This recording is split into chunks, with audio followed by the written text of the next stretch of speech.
അസ്സലാമു അലൈക്കും വറഹ്മത്തുള്ളാഹി. പരിശുദ്ധ മക്കയോടും പരിശുദ്ധ മദീനയോടും വിട പറയാൻ പോവുകയാണ്. മനസ്സിലൊരുപാട് സങ്കടങ്ങളുണ്ട്. കാരണം ഒരുപാട് നാളത്തെ വലിയ സ്വപ്നങ്ങൾ കണ്ട് ആ സ്വപ്നങ്ങളൊക്കെ നിറവേറ്റി കഴിഞ്ഞ് അതിൽ നിന്നും പിൻവാങ്ങി കഴിയുമ്പോഴുള്ള വല്ലാത്തൊരു വിടവ് എല്ലാവരുടെ മനസ്സിലുണ്ടാവും അല്ലേ? നമ്മളൊക്കെ വലിയ വലിയ സ്വപ്നങ്ങൾ കാണുന്ന ആളുകളാണല്ലോ. ആ സ്വപ്നത്തിൻ്റെയൊക്കെ അങ്ങേ അറ്റത്ത് നമ്മൾ എത്തുമ്പം, ആ സ്വപ്ന സാക്ഷാത്കാരത്തിലേക്ക് നമ്മൾ കടന്നു ചെല്ലുമ്പം തിരിഞ്ഞൊന്ന് നോക്കുമ്പോൾ വന്ന വഴികൾ അത്രയും വിടവുകളാർന്ന് കഴിഞ്ഞു പോയി എന്ന് ആലോചിക്കുമ്പോൾ ഇനി ഒരിക്കൽ കൂടി ആ വലിയ സ്വപ്നത്തിലേക്ക് എത്തണമെന്ന് ആഗ്രഹിക്കാറുണ്ടാവും അല്ലേ? ഞാൻ പറഞ്ഞത് അത് തന്നെയാണ്. ഇനിയും ഒരുപാട് തവണ മക്കയിലേക്കും മദീനയിലേക്കും ഒരുപാട് തവണ ഇനിയും വരാൻ അവസരങ്ങൾ ഉണ്ടാവട്ടെ. ഒരുപാട് ആളുകൾക്ക് വേണ്ടി പ്രാർത്ഥിച്ചു. ഒരുപാട് മനമൊരുകി വിങ്ങി മനസ്സിലെ എല്ലാ പാപഭാരങ്ങളും ഇറക്കി വെച്ചു. അള്ളാഹുവുമായിട്ട് കുറേ സമയം സംസാരിച്ചിരുന്നു. എത്ര സമയം നമ്മളൊന്ന് ആലോചിച്ച് നോക്കുക.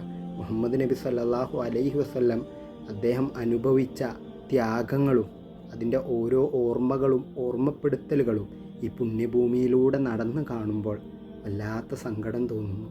ആ പ്രവാചകൻ സഹിച്ച ആ ത്യാഗങ്ങളുടെ ഒരംശം പോലും ഞാനും നിങ്ങളും സഹിച്ചിട്ടില്ലല്ലോ. എന്നിട്ടും നാം എത്ര ഭാഗ്യം ചെയ്തവർ.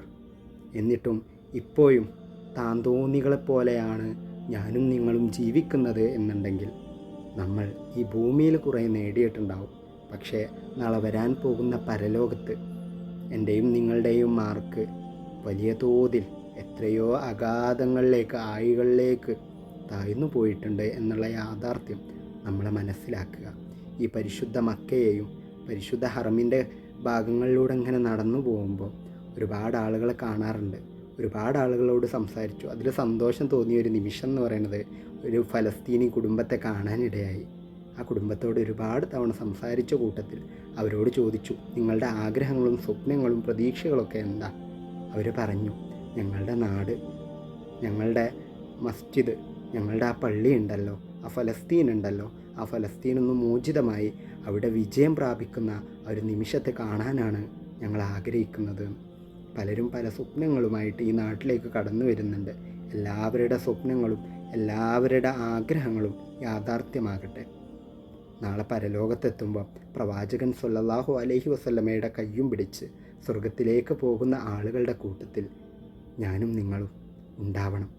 അത്തരത്തിൽ നല്ല ഭാഗ്യവാന്മാരുടെ കൂട്ടത്തിൽ അള്ളാഹു നാം ഓരോരുത്തരെയും ഉൾപ്പെടുത്തി അനുഗ്രഹിക്കുമാറാവട്ടെ. ഇനിയും ഈ പുണ്യഭൂമിയിൽ 1000 തവണ വരാനുള്ള ഭാഗ്യമുണ്ടാവട്ടെ. അസ്സലാമു അലൈക്കും വറഹ്മത്തുള്ളാഹി.